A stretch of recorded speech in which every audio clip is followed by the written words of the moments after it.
Hello, welcome back to my channel. My name is Genise and I want to empower and inspire you to rock your home and your business life. So today I'm going to be talking about managing your home and business and giving some time management tips for mom entrepreneurs or mompreneurs. If you find yourself being pulled in a million directions and feeling overwhelmed, then keep on watching because we're going to discuss some practical strategies and tips that you can employ in order to help gain some sort of balance in your life between business and home. As per usual, I want to be very transparent with you. I don't want to come on here and tell you that you just do these things and it's going to all work out and it's all going to be great. No, that would be a lie. So I want to be real with you and I want to prepare you for the simple truth. It's not going to work out perfectly every day. It's just not. We are human, we get tired, we get sick, things pop up all the time. And on top of it, if you're a mother like me, the little ones also are human. They get tired, they get cranky, they get sick, they get hungry. So don't be hard on yourself on those days that it doesn't seem to work out.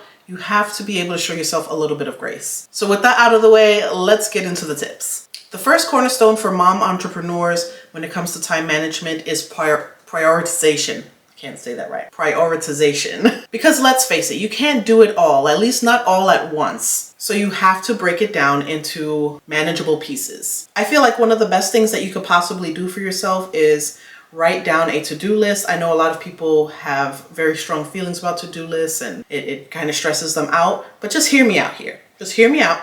Get a to-do list going and write 3 to 5 tasks. The trick here for me is I don't like long to-do lists either. What I like to do is I will sit down, I will brain dump first. And everything that I have to do, everything that pops into my mind for those 5-10 minutes that I'm writing, I put it in the brain dump. That doesn't mean that every single thing that I put on the brain dump is going to make its way over to my to-do list because I'm limiting my big task on the to-do list to 3 to 5 tasks only. Really, I feel like the magic number for me is 4, and that is 2 important tasks for my business that's going to move the needle and 2 important tasks for my family life that I'm trying to get done for, home life. I'm also a big fan of the Eisenhower Matrix. I just read about this about a month ago. And the Eisenhower Matrix breaks up all your tasks into 4 categories. You have urgent and important, important but not urgent, urgent but not important, and neither urgent nor important. Focus on the top 2 categories when you're making your to-do list, and I would suggest picking your tasks daily from there to do the things that matter the most. Spend your time wisely doing the things that are going to move the needle in your business and streamline them.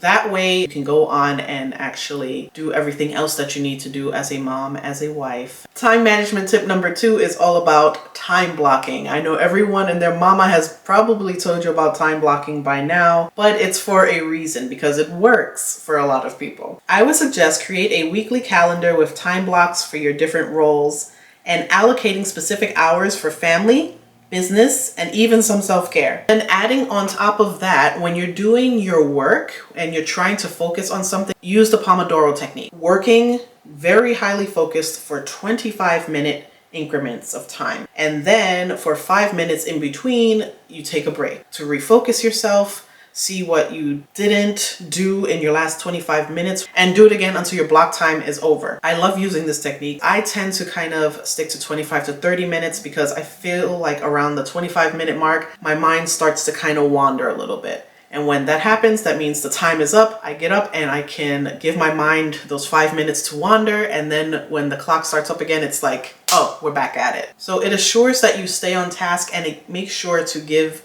your mind and your body a break. Number 3 is a golden nugget, and it is delegation. And this comes into play more on the home side of your life. You don't have to do everything yourself. As a matter of fact, you probably shouldn't be doing everything by yourself. I know some of us may have more help than others when it comes to this, but if you do have the opportunity to have your family members step in and help you, I implore you to use it. Maybe for the home tasks, you create a chore chart for everybody.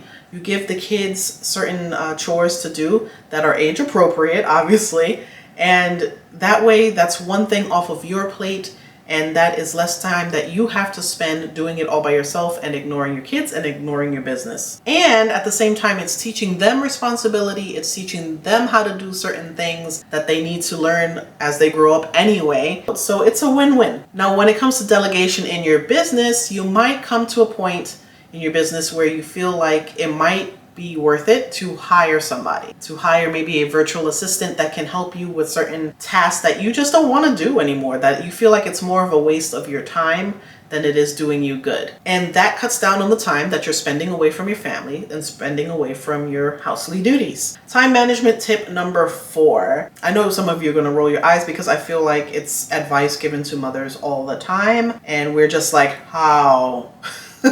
But self-care. And I know you're like, how does that fit into time management, Genise? Are you going crazy? Hear me out. You are the glue that holds it all together. You are the business owner. You are the person who manages and runs the house. You are the person most likely that your kids run to first with everything, even when your husband is sitting right next to you. So what good would it be to run yourself ragged, run yourself into the ground, not take care of yourself? You're doing more harm than good when you do this to yourself. There can be no time management for anything until you make the time to take care of yourself. So make self-care a non-negotiable part of your schedule. For me, taking care of myself means giving myself silence and permission to just hear my own thoughts. And sometimes in order to do that, I need to get out of the house. I need to get away from everybody else so that I can hear me. And that could be me just walking aimlessly through the aisles at Walmart or Target. Not there to buy anything.